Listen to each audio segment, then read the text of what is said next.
My name is Glennon from the CDE Foundation, and I'll be one of your co-hosts for today's session. We're really excited to have you here today.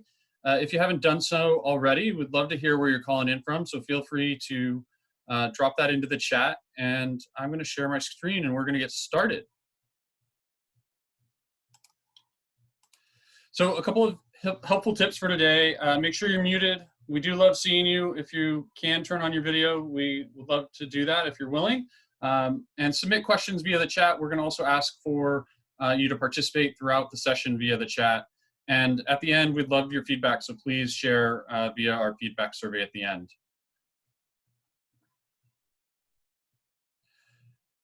This week is Teachers Appreciation Week, and we're really excited to appreciate teachers for all that they do. And we are going to have some prizes for teachers at the end of today's session for anyone that participates in the chat. And so stick around at the end of the session and we'll announce who our prize winners are. In addition to that, we want to celebrate the innovation of teachers in this challenging time. And the call for proposals for the STEAM Symposium is now open, and it'll be open until mid-June. And so we'd love to hear your innovative practices that you've learned about and encourage anyone on the call to submit a proposal to present at the STEAM Symposium. Additionally, this is a challenging time for many students in our state, and we are, as a foundation, partnering with the Governor's Office and the Department of Education to close the digital divide. And we have this fund, and we encourage folks that are willing to make an individual donation, and if you know a corporation or large organization that would like to make a donation, you can certainly feel free to send them our way, and we'd love to have a discussion with them. Also, we love to hear what you're doing with Lunch Bites and how you are using the resources and what we're doing, so please feel free to reach out to us on social media and share using our hashtags, or call out the CDE Foundation on Twitter. We'd love to see what you're up to. And with that, I'm going to stop sharing my screen and turn it over to my co-host, Karen Warner.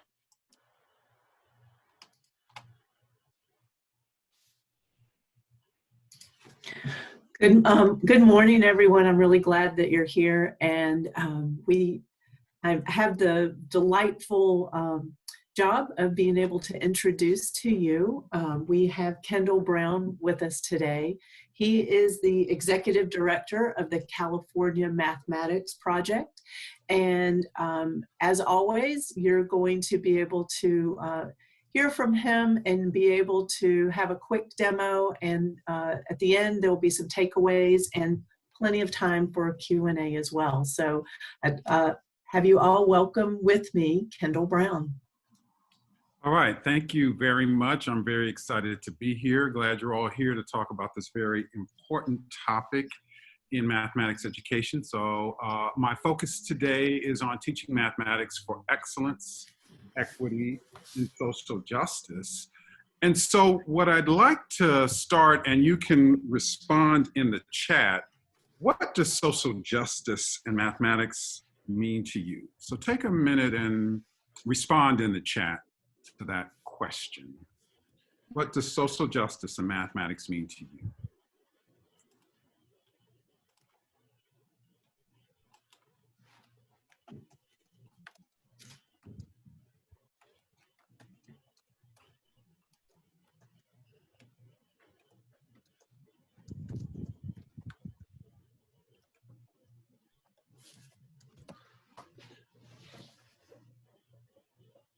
So we'll give it another moment or two. Answers are starting to come in. So we have access, we have every kind of student, every kind of opportunity they need to be successful, understanding and actively disrupting inequities and present in schooling. All students having access to content means I have to be innovative to help my second graders understand mathematics. Equal access for all students, opportunities for students to succeed. Lots of great ideas coming in here, Kendall. All right, and thank you. Yeah, thank you for that. And I think a lot of those are really in line with what I'm going to be sharing today. So if we could go to the next slide. What I'm going to be sharing with you today comes from the TODOS NCSM Joint Position Statement on Mathematics Education through the Lens of Social Justice. And what the statement says is that a social justice stance requires a systemic approach that includes fair and equitable teaching practices, high expectations for all students, access to rich, rigorous, and relevant mathematics, and strong family, community relationships to promote positive mathematics learning and achievement. Equally important, a social justice stance interrogates and challenges the roles power, privilege, and oppression play in the current unjust system of mathematics education and in society as a whole. So if we could go to the next slide. So the joint position statement talks about 4 different aspects of social justice and mathematics education. And the first one is eliminating deficit views of mathematics learning. And so that includes things like using standardized tests to label students as maladaptive or immature, or ignoring the math knowledge and experiences children engage in outside of school. Next slide.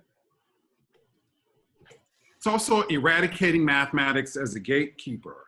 And that includes things like ability grouping, tracking, course-taking patterns, and access to high-level cognitively demanding mathematics tests. It's also engaging in the socio-political turn of mathematics education. And that includes things like using mathematics as a tool to understand and critique the world, an openness to multiple meanings and practices that students bring to the classroom, and viewing mathematics as a more dynamic, humanistic, and just endeavor. And then the final aspect of social justice and mathematics education is elevating the professional learning of mathematics teachers and leaders with a dual focus on mathematics and social justice. And so that means that teachers need professional learning that focuses on equitable and culturally responsive pedagogies. They need pre-service and in-service education that reflects an explicit anti-deficit discourse approach. And that professional learning should connect mathematics, children's mathematical thinking, and community-based funds of knowledge into instructional practice. And so the joint position statement talks about 3 specific actions that teachers and schools can take to implement social justice and mathematics education. And one of those actions is around belief systems and structures. Another one is around curriculum and instruction. And the third is around partnering with families and communities. And for today, we're going to focus on curriculum and instruction. All right. And so to promote social justice and mathematics education, curriculum and instruction should promote positive math identities. It should include culturally relevant and responsive pedagogy. It should engage students in cognitively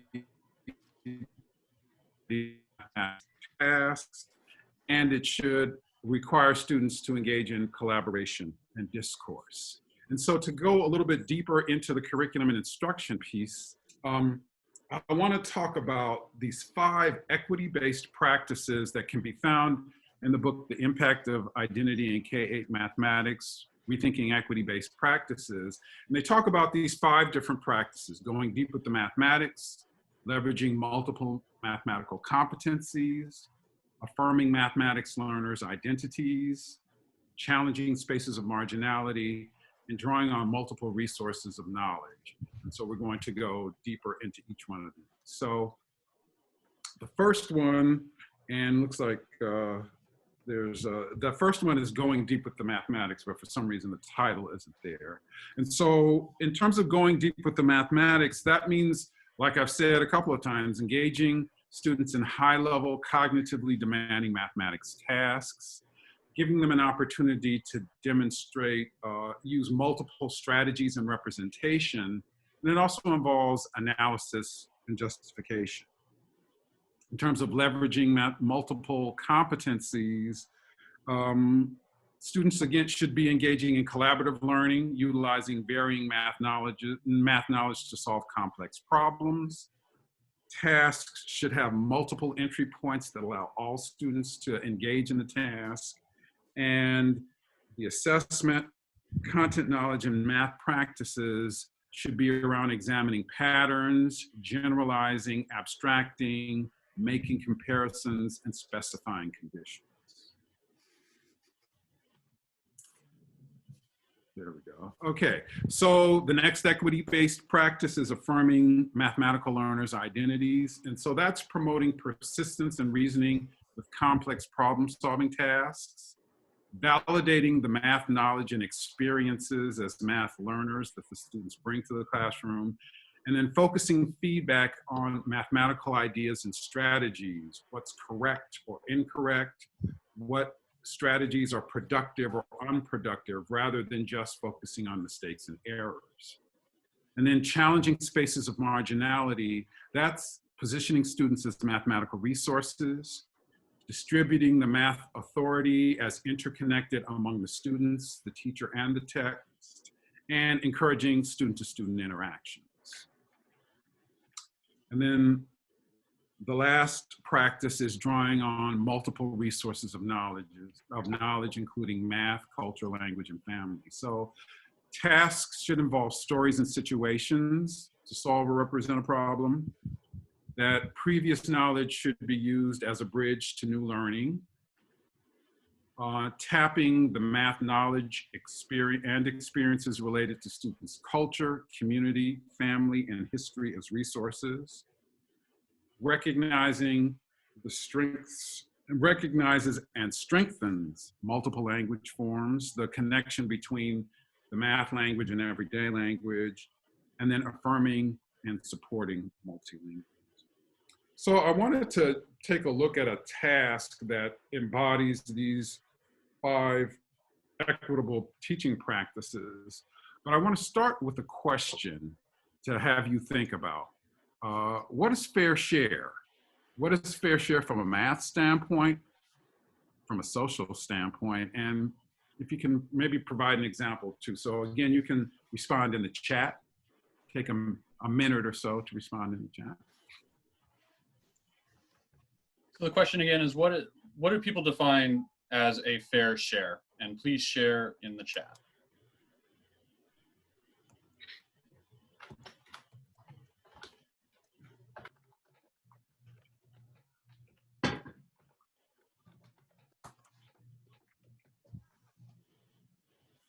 So we have a few coming in. We have fair share and an equal slice of the pie. We have each group has the same amount. We have something split equally. Everyone is involved in about the same amount. As something that gets an equal amount. What each person needs as an everyday standpoint. Providing students with providing support to help all students with math content. Equity does not mean equal. Some need more scaffolding, multiple approaches. Equity, each person gets what they need to be successful. Social, everyone has a job, task to support as a group.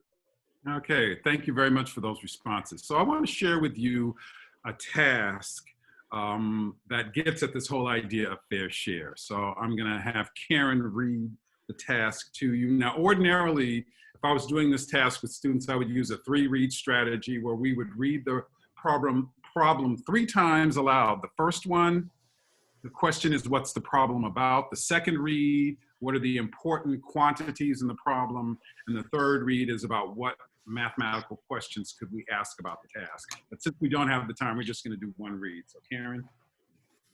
Sure. This is Pappy's 70th birthday, a true story. It is Senor Aguirre's 70th birthday.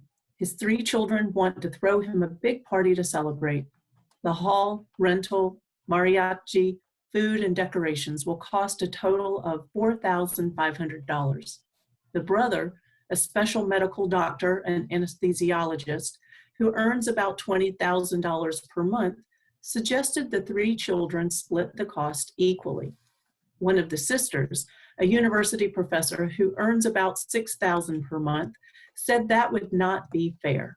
She suggested the following. The brother would pay $3,150. She would pay $900, and the other sister, a partner in the family business and single mom of 2 boys who earns about $3,000 per month, would pay $450. Okay, thank you for reading that. So if you go to the next slide, here's what I want you to think about. your task is to write a position statement, and of course we don't have enough time to do that, so just kind of play around with the numbers. Using mathematical evidence like proportions, ratios, percents to support your conclusion to the following question. Which person do you agree with and why? What is fair in this situation? Could you think of an alternative financial arrangement that might be better, more fair? So we'll go back to the task so you can look at, you have all the numbers there. But so take, like I said, we don't have a lot of time. So take a couple of minutes, play around with the numbers and determine, what do you think is fair here? Who would you agree with, the brother or the sister? Or might you have an alternative scenario?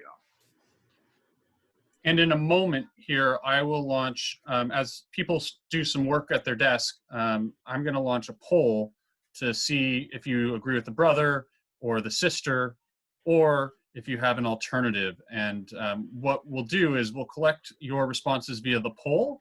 And then for those of you that might select the other category, we may ask you to chime in via the chat.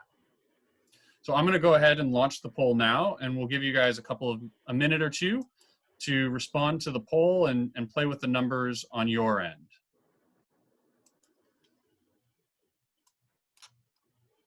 And I'll also, once people respond to the poll, I'll pause and we'll share out the results.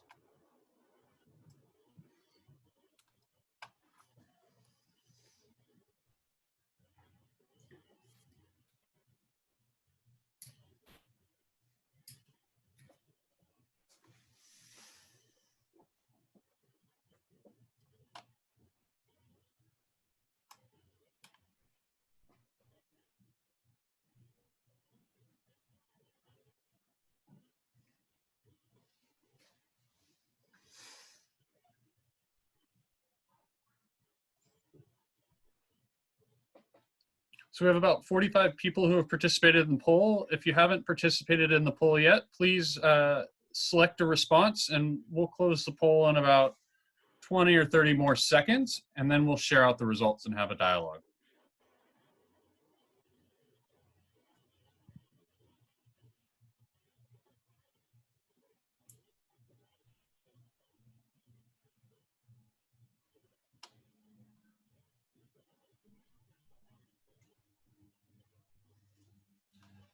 Okay, last call for participating in the poll. We're going to close it in 10 seconds.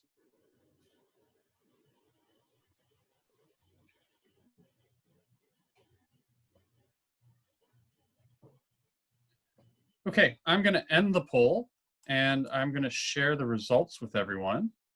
And if you selected other, if you want to share that in the chat, we'd be interested in to see what the alternatives might be. So here are the results as they came out, Kendall, and what does this say to you, and how does this reflect what your experience has been working with students on this task? So it's usually most people, after doing some calculations, tend to agree with the sister's solution.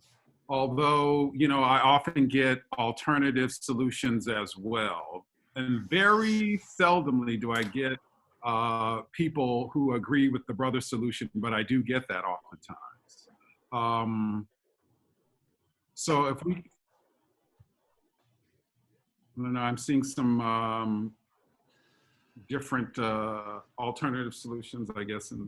Yeah, some people wanted some additional information. We won't really be able to address that now, but an equal percentage is still a hardship for some smaller earners. There's no fair or unfair. It's whatever they agree, because that's strictly voluntary, is one response.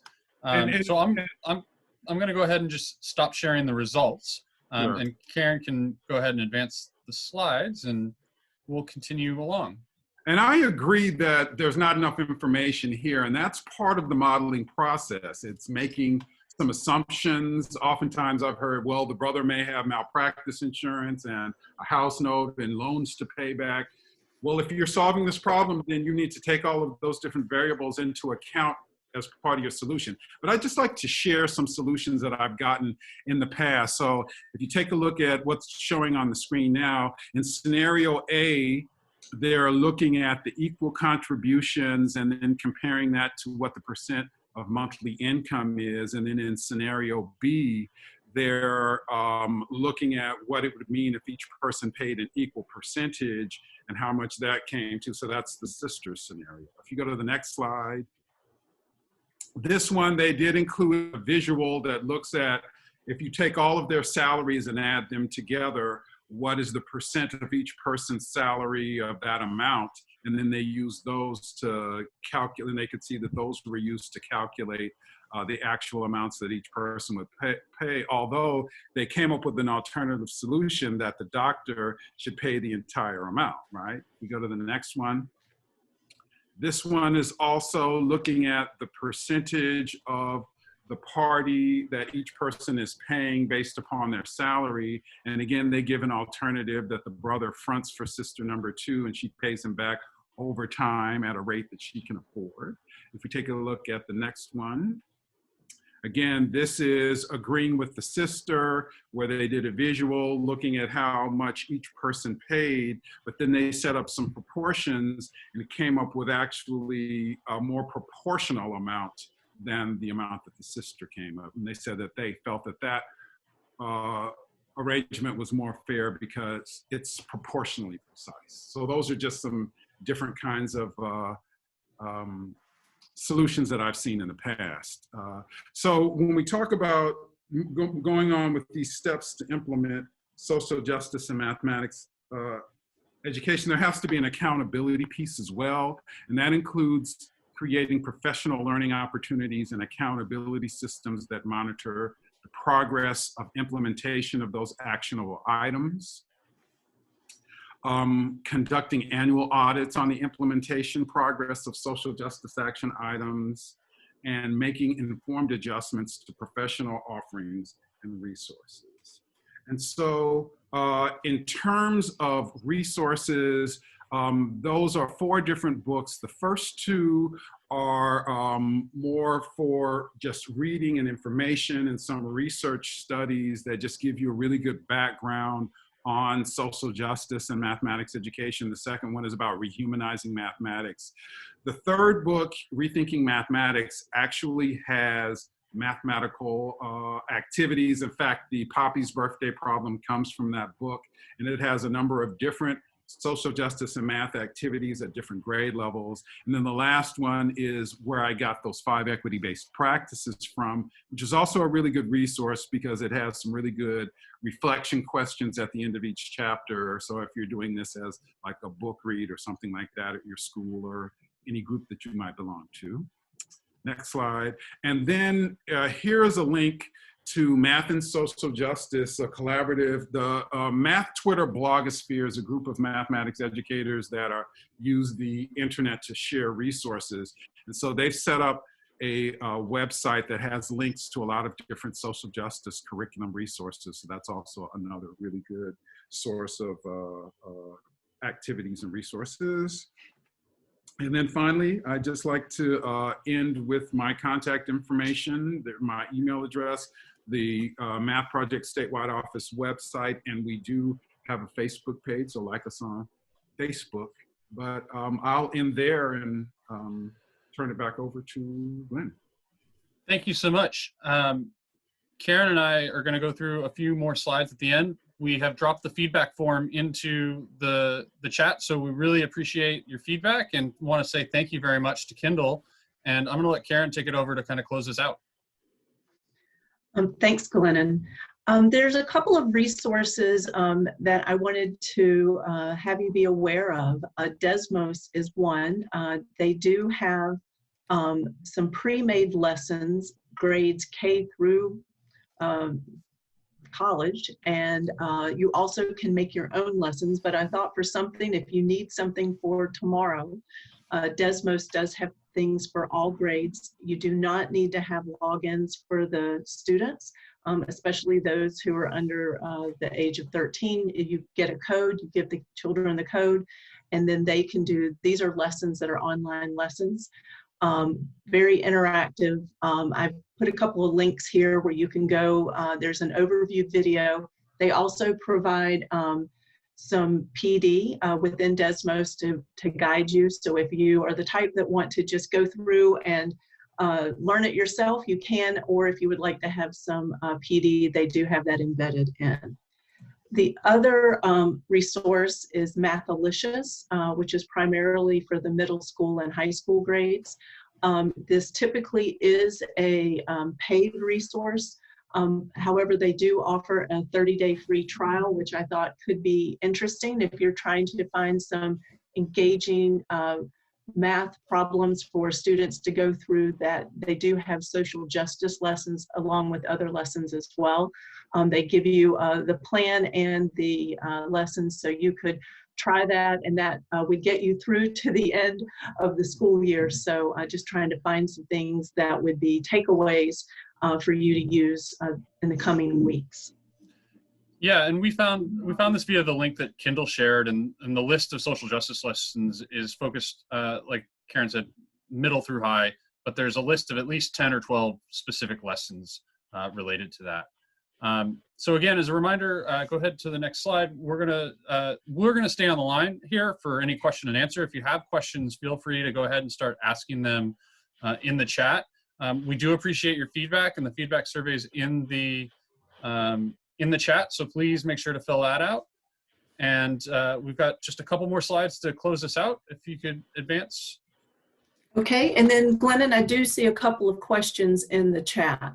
Okay, yeah, so great. We'll get to those questions in just a minute, and let's just finish up the slides. So next week we have bookmaking, connecting with students through art with guest presenter Susie Payton. I'm really excited. It'll be an engaging discussion, and there'll be some hands-on activities going on during this session. And I will just add to that, all you need to bring are 4 sheets of paper, any size, and a pair of scissors. As a reminder, Closing the Digital Divide, please share this campaign with others. We really want to make sure students have access to both the internet and devices as needed. We will, if any links are shared in the chat, we will go through the chat and add them to this slide deck after the session. And our resource of the week, the California PTA has put out a resource library specifically focused on STEAM. So this is a pretty great resource for STEAM educators and math educators. And again, please reach out to us on social media. And we want to thank you all for being here. And let's open it up to questions. So we have a question from Kelly, which is, what equity issues do you think should be at the forefront for schools given the COVID plus summer slide concerns? Kendall, would you like to respond to that? Sure. I mean, what's becoming really obvious is the digital divide and who has access to technology and in what ways. That it's become very clear that there are some communities that have much better access to broadband and internet service, and others that don't. I think that's a huge one. I think also the disparities in infection rates and deaths based upon race, ethnicity, and things like that. I think those all lend themselves to social justice and mathematics. No problem. Awesome. Thank you so much. I'm happy to announce before we close out our 30-minute mark, we've got another question that came up. So Kendall, I'm going to let you think about this question. Can you speak more about mathematics as a gatekeeper and how we can address that? In the meantime, I'm going to announce our winners who are going to receive a copy of the Rethinking Mathematics book with lesson plans. And so if you are a winner, please reach out to me via email, and we'll get you a copy of that book. So Colleen Brenner Schmidt will be our first winner. Our second winner is Jacob Mortier. Our third winner is Ota Lutz. Number 4 is Debbie Williams. And number 5 is Sandra Coons. So congratulations to you. We'll get you a copy of the book. If I called out your name, I'll read them again at the end here. But we would love to just reach out to me via email, and we'll get you a copy of that book. And back to our question. So for everyone, this concludes our formal programming, but we're going to stick around for questions. So we'll be here for another 10 or so minutes and answer questions. So math as a gatekeeper, can you talk a little bit more about that, Kendall? Sure. So it starts, very early in schools. In terms of how group students, we come up with these different ability groups, and oftentimes they end up following students throughout their academic career. As when it gets to the upper grades, then it becomes tracking and who gets access to algebra and when. And then once it gets to the high school grades, it's who has access to college preparatory mathematics and who does not. So it's something that's pretty pervasive in the current system that we have. That and how can it be addressed? We've got to really rethink how we do these kinds of things. Everyone should have access. I mean, in 2015, the state of California passed a law called the California Math Placement Act because so many students, and I see this happening in present day. I was just talking to a friend whose child who took algebra in the 8th grade and was placed back in algebra in the 9th grade because the school didn't trust that the middle school had adequately prepared them, right? And they literally passed a law that says you have to have what the placement system is for your school in determining who gets placed into what classes, because it's become such a problem. This next question from Jacob Mortier is related. There's so much research and data on the determinant of tracking in mathematics through enhanced/advanced courses that divide students and prevent many from achieving at higher levels. How do we approach the community to understand the need to eliminate this idea and move to heterogeneous classes? So how do we engage the community in preventing tracking? Well, I think we've really got, I really would, I like the approach that San Francisco Unified School District has taken. They've really done a lot to eliminate tracking in their district, and their philosophy is that the current system leads to racialized outcomes, and that's unjust. And so they've taken a very hard stance that they don't track students, that everyone is placed into, they've eliminated that kind of rush to algebra at the middle school. Everyone gets placed in Algebra 1 at the high school level, and they're not really able to accelerate until after they've had geometry. And they offer lots of opportunities, but that's the kind of approach. And so they've really taken a lot of time to work with their school board members and to try to communicate that to the community. I mean, I know that that's a challenge because we feel like mathematics is a zero-sum game, and that if we're giving advantage to one group, then that means you're taking opportunities away from my group. But certain communities have been privileged in this regard. And if we're going to really level the playing field, then everyone has to be willing to give something in order to make that happen. So San Francisco is an interesting model, and that's a huge system, right? Making a significant change. And thank you, Kelly, for dropping in the link about the San Francisco case study. Are there things that can be done on a more micro level in terms of this and helping people engage either at the school-based level or even are there findings from that San Francisco Unified case that could enable somebody from this call to go make a change or have a discussion with somebody to make a shift? Well, I think it starts with,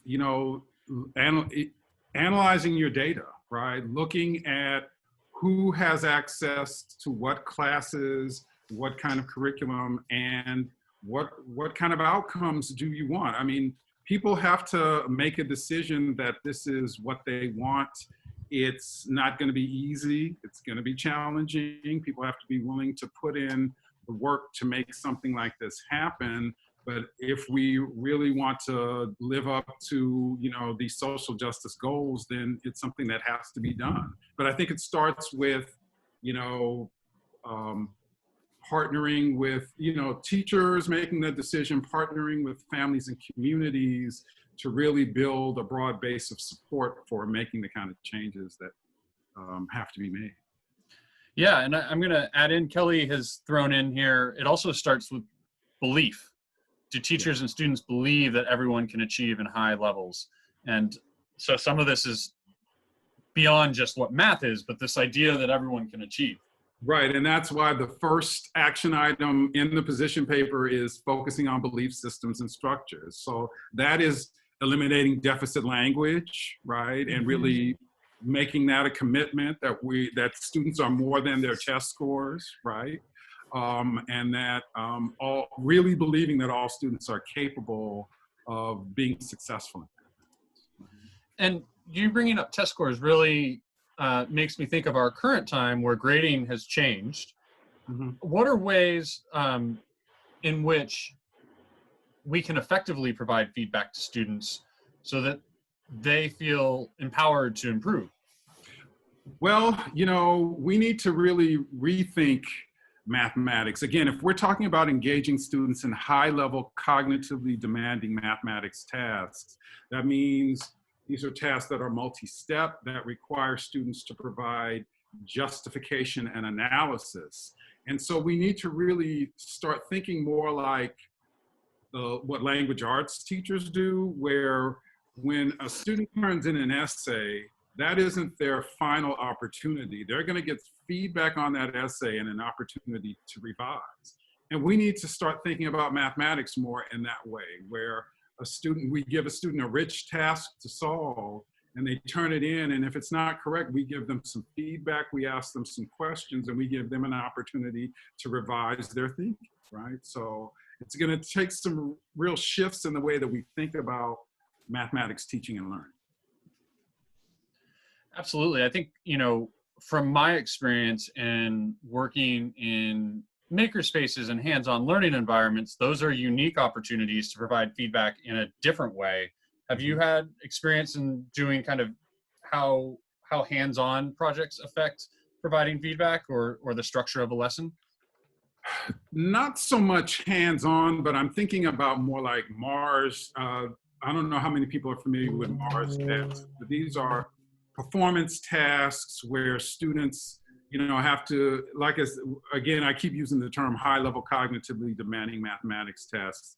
And, you give the student the task and then you evaluate it as the instructor. And if students haven't met the academic goal, then they have re-engagement lessons that you can use with the students to really refocus their attention and making sure that they're hitting those standards. So I don't have as much experience with the hands-on projects as I do, like I say, trying to engage students in rich mathematical tasks. Sure. Yeah. I mean, I would just say from my experience with hands-on projects, it usually involves both really structured hands-on projects involve both doing the math on paper and then bringing it to life and building a structure of some sort. And between doing those two things are multiple opportunities throughout the process, similar to what he was saying about language arts courses, to provide feedback to the students. There are different stages of providing feedback, and bringing it to life through building a small structure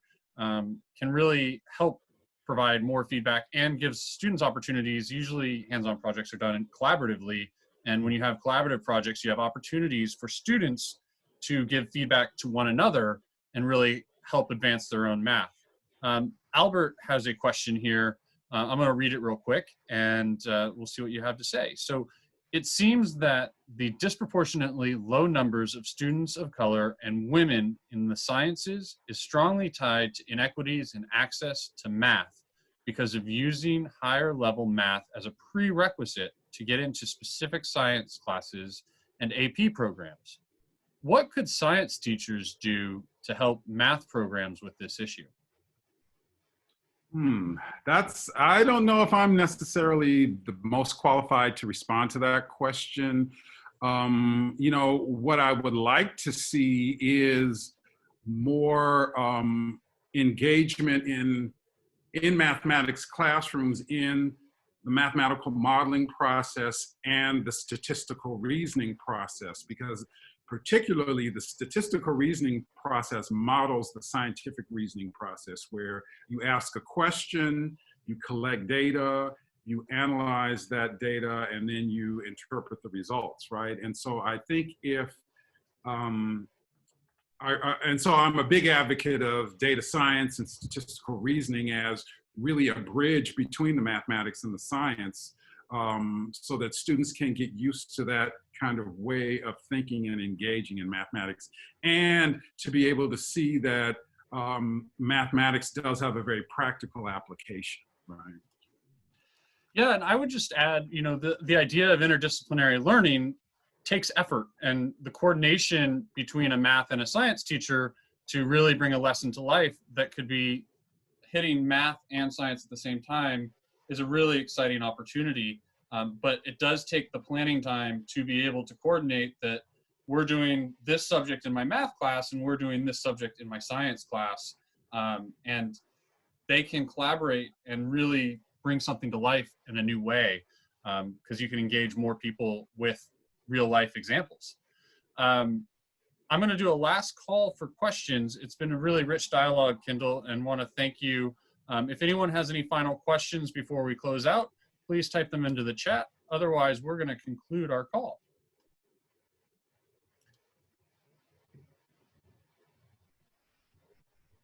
Okay.